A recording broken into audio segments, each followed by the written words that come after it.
안녕하세요. 2편으로 돌아온 종일반입니다. 지난 시간에는 종이의 의미에 대해 알아보았죠.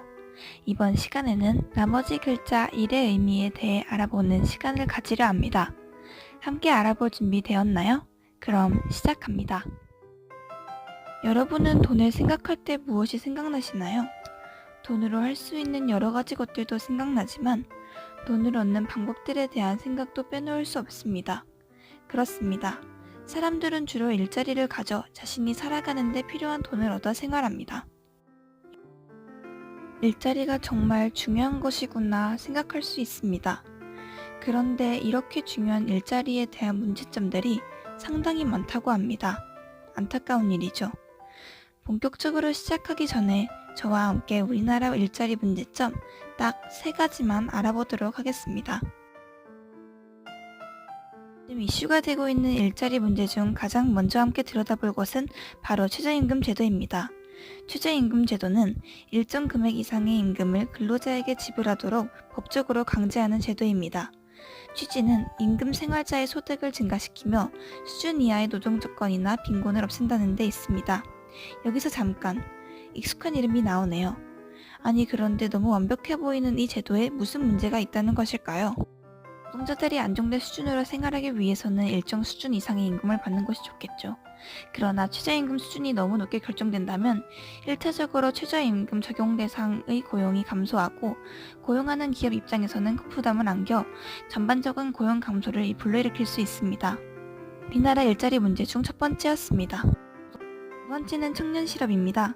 아마도 많이 다들 들어보셨을 거라고 생각합니다.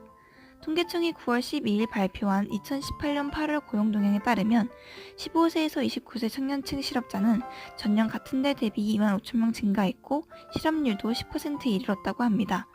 청년 10명 중 1명은 취업하지 못하였다는 이야기입니다. 현재도 그렇지만 이 청년들이 중장년층이 되는 시기에는 더 심각해진다고 합니다.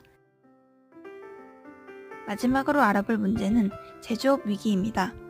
제조업 생산 능력 지수는 한국 경제의 규모가 커지면서 통계가 집계된 1971년 이후 성장세를 거듭했지만 지난해 4분기 처음으로 0.1% 감소하며 계속해서 하락하고 있습니다. 조선업과 반도체 산업 등이 축소하고 있는 것입니다. 최근 투자 부진을 중심으로 매수가 안 좋아지며 고용도 위축되고 있다고 합니다.